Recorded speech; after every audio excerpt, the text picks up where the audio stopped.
哈，大家好，我是建哥。去年乔兹博推出一款4.5升的 NV10机箱，其实设计类似的机箱是不少的，但是胜在乔兹博它大厂的品控稳定，供应很充足，带 PCIe 4.0的延长线的版本到手不到400块钱，所以说咱也就搞一个玩玩。当时想的是等到50系的刀卡出来了，搞台出来我们和游戏本 PK。可惜在台北奖上看到的明轩索泰的560刀卡一直没见到国内具有上市，那只有华硕、技嘉后来有去出。最近呢也是看到应众推出了一款刀卡的560，我们才翻出机箱试一试，纯属娱乐，做个装机。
配置呢，我们看一下公屏CPU 是9800X3D， 内存使用的是知奇验证6000C26 16G×2的内存。其实 X3D 的 CPU 呢，你像使用6000C28、C26的内存，它的提升呢就没有970X 这些非 X3D 的优要明显了。具体可以看一下我们这一期的视频，我们是正好有这个内存就拿来用了。主板使用的是明轩的 MS eSport B850 ITX WiFi ICE， 那散热器是爱丁酷灵的 IS37XT， 基本上也就是卡着这个机箱的兼容性的极限了。金和田呢，前阵子出了一个挺有性价比的 Vortexis SFX 850瓦白金电源标准的 SFX 10厘米的长度，那600多块钱，10年质保，还支持原生 ATX 3.1。可惜就乔兹博 NV10它的体积很小。常见的 SFX 的电源是无法放置的只能选择 Flex 小 EU 的电源我们选择了全汉的 Flex 500G。那零售的 Flex 电源其实很少呢，也有一些会是商家呢拿一横的 OEM 产品去改风扇、降低噪音，拿来做零售用。大家可以对比一下这两种规格的电源的大小。显卡呢是刚出来的刀卡，应众的 RTX 5060耀夜 LP， 半高的设计，标配的挡板也是单槽的半高。因此呢，显示接口就只能砍掉一个 DP 了剩下2个 DP 和一个 HDMI。明轩的这张 MS eSport B850 ITX WiFi ICE 呢是主打性价比的，那它相比3大厂的主板还是便宜太多了。6+2+1 50安的 DRMOS 呢可以跑满8核的 9800X3D 双 M.2， 一个在背面，那正面呢是支持 PCIe 5.0×4的，不过需要自备散热片。2.5G 网口 WiFi 6前置 Type-C 也都有，只是缺了一个后置面板的 Type-C。那这张主板呢是在25年的12月初去更新了 PTM 一个 UI 固件强烈建议大家去升级一下。那具体要怎么搞呢？找一块不用的 U 盘格式化成 FAT32， 然后呢把明轩官网下载的 B1.9D 压缩包完整的解压进去。请注意那最终你的 U 盘应该像我们画面中演示的这样，就根部里面只能有一个 EFI 文件夹和一个 TXT， 点进 EFI 只有一个 boot， 再点进去才是这6个文件。那接着去关闭电脑，拔掉除了 U 盘外的所有的硬盘，那重开去进 BIOS， 那关掉 BIOS 的刷新保护，保存之后呢再次重启。因为只有一个 U 盘会自动进放在 U 盘里的 EFI Share等待进度条走完之后呢，电脑会自动关机。拔掉 U 盘，开机就能看到新版的 BIOS 了。接上刚才拔掉的硬盘啊，就能愉快的使用了。大家刷完新的 BIOS， 旧的是怎么处理的呢？那很多 DIY 懂会说啊，那明轩更新 BIOS 哪有这么麻烦呢？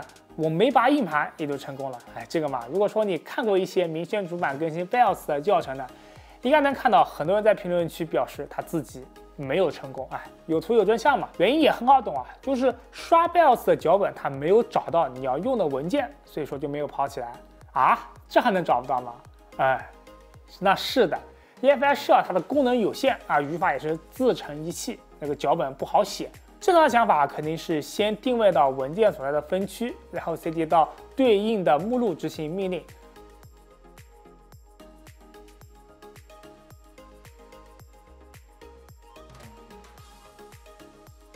但是具体是哪个分区呢？这时候呢，就只能靠穷举 FS0、FS1、FS2、FS3 这样一路去试过去。直到半年前，明轩都是这么做的，他只试到了 FS5为止。图里啊，就是一位 U 盘排在了 FS7的倒霉蛋，那肯定就失败了。后来明轩家的阿弟啊，他就灵机一动，那既然挨个穷举呢会被人笑话，哎，那写个循环不就好了？就有了我们现在看到的版本。但是呢，也只是尝试到 FS20为止。如果说你的 XP 呢，就是给硬盘分特别多的区啊，那这个脚本也不适合你，还是得拔掉多余的硬盘。那其实去年5月份呢，我们拿到这张板子的时候呢，也改过明轩的这个刷 BIOS 的脚本啊。你看我们就很大胆吧，直接从 FS0尝试到了 FS100为止。当然，这个看似繁琐的过程只需要做这么一次。那有了新的 PTM UI 之后呢，后续明轩主板再刷 BIOS 就和主流大厂的刷法一模一样的。那写过点脚本的观众看到这里啊，他肯定就坐不住了啊！靠多次循环来装大运啊，这也太呆了！就没有什么办法能精准定位吗？啊，那这个还真没有。虽然脚本运行时呢，可以通过变量0去返回自身的完整路径，但想要基于这个路径做文章的话，那肯定得裁剪字符串，叮咚。EFI Shell 它没有这么高级的功能，它必须要借助外部的 EFI 程序，这个啊就不是说写一个脚本能解决的事了啊，难度就直接升级到了手搓 EFI 的程序了啊！有这个本事，我们还会在 B 站去当数码宝贝吗？告辞。那最新版的 EFI Shell 2.2发布在10年前啊，那个时候英语考试还在用跳跳虎的元音当听力素材呢，文档不算长，大家不妨读读看看啊，确认一下我们讲的对不对？总之呢，就在 BIOS 里面刷 BIOS 这个事情啊，其实没有大家想的那么容易做。不然为什么像联想的拯救者和小金系列都把刷 BIOS 功能它放在 Windows 里呢？因为完整的操作系统里面会有现成的工具链嘛。那既然是非主流的装机呢，软件上呢，咱也去整一个小活。众所周知呢，2T 这个容量，很有说法的，它是 MBR 分区表所能支持的最大容量。那么这块 SN580不就如这么钱嘛？就是说这一块硬盘，要是你去切成 MBR 分区表，那么怎么还在现在的这些纯 UEFI 主板上去装系统呢？那巧了，所谓的 UEFI 加 GPT 或者说是 BIOS 加 MBR 的组合呢，只是微软官方图形化安装器的故意限制。愿意扔掉它的话呢，不敢说 BIOS 加 GPT 的话，那起码 UEFI 加 MBR 是完全可行的。那我们进入 PE。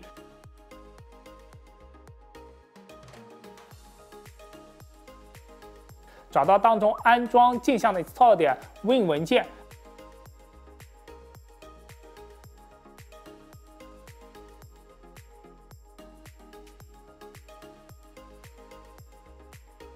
解压进目标硬盘分区。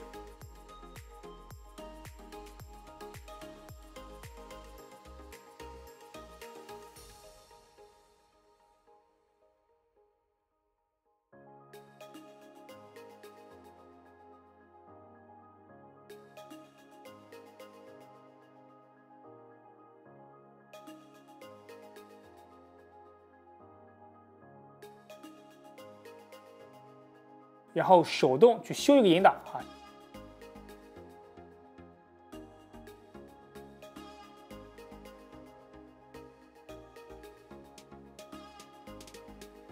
重启就搞定了。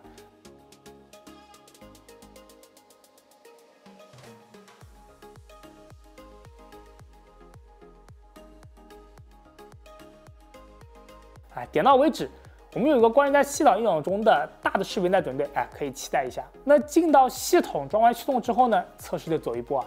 980X3D 在 MSI Sports B850TX WiFi IC 这张主板上的默认 TDP 是120瓦。ID Cooling 的这个37毫米的下视散热器呢，官标的解热只有95瓦啊。湿热下只开一个 XPU， 剩余全默认去烤 R3半个小时，好，这个20分钟不到就翻车了啊！就当刚才我们没有烤过机吧，我们直接去测游戏吧。游戏中呢，虽然说传感器抓到的功耗和烤机差不多，但是 CPU 和显卡的负载呢都没有烤机那么极限了，两者的频率就都很正常了。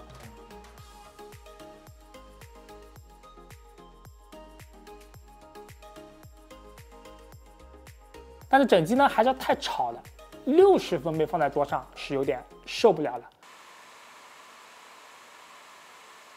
我们简单尝试一下，发现 S37XC 的转速呢超过了2000转之后呢，对于 CPU 的温度就没有什么改善了，但是明显会吵很多。所以说呢，我们就把它压在2000转吧，再测一次游戏，声音就有所改善了。不过显卡的噪音呢还是太大了。就是看来这个5060 145瓦的功耗，对于显卡这个小成本来说压力有点过于巨大了。于是呢，我们用小飞机对显卡的频率进行一个限制，让它最高仅能运行到240兆赫兹，实际游戏呢频率在230兆赫兹以上。这下噪音的表现就得到了大幅的抑制，仅51分贝左右。同时呢，3D Mark 的跑分也几乎没有受到影响。当然呢，你多花时间呢，还是可以去搞一些什么降压超频。但是我们试的是对于刀卡的提升很有限，就没有再去过多折腾了。另外，我们也看到不少人呢，他会尝试给这个显卡去额外增加风扇，甚至还有专门3D 打印的这个 NV10的机箱的风扇架子在卖商家说是能降低显卡2到6度。于是呢，我们也另外测试了在显卡旁边去加装40毫米这个风扇的表现使用比较便宜的利民 B4020 风扇不装风扇的话，显卡是81度，烤机噪音54分贝左右波动。安装利民风扇之后呢，显卡是79度，噪音52分贝左右。感觉效果不是很明显，于是呢，我们就使用了更贵的猫头鹰的 A4×20 风扇。显卡80度，噪音53分贝，那基本也没有什么太大改善。看了看那主要这个噪音还是来自于显卡，更好的风扇其实也没有太多的提升空间了。于是我们直接试一试最简单的办法，把这个侧板给拆了，显卡温度直接就降到了76度，噪音50分贝，效果非常明显。这个时候，如果说呢，想要在拆掉侧板时，在显卡旁边再加一组猫头鹰风扇来抽气，结果会不会有变化呢？事实证明，那并没有什么区别。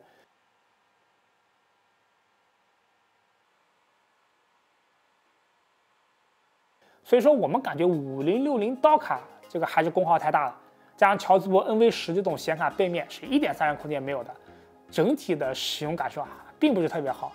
如果说跟同样搭载了5060的笔记本去相比的话，我们这台迷你主机的游戏体验会略微好一点。在赛博朋克2077游戏中呢，5060的游戏本的平均帧大概66帧，而我们的迷你主机在显卡加压之后呢，也能有70帧以上的帧数。噪音方面呢，笔记本跟小主机这是在一个等级都在52分贝左右。那这方面的感受是相仿的。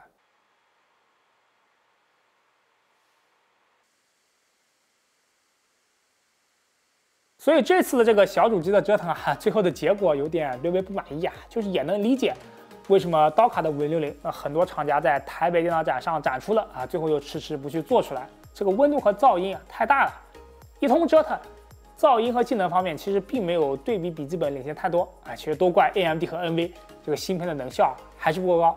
如果说确实要去选择这些 ITX 小主机的话，还是不要搞这种4.5升的刀卡配置，不仅太折腾，也与笔记本拉不开明显的使用体验。那今天节目这里，不知道你如何看待乔兹博 NV10的这一套装机呢？欢迎留言弹幕与我们交流。用关注别忘点小铃铛，因为我们是全职 YouTuber， 你们大家都非常重要。如果想了解更多电脑真话，可以关注微信公众号“传个 StyleK”。如果想购买电脑的话，可以两方店铺传过的数码。这是超客，我们下期见，拜拜。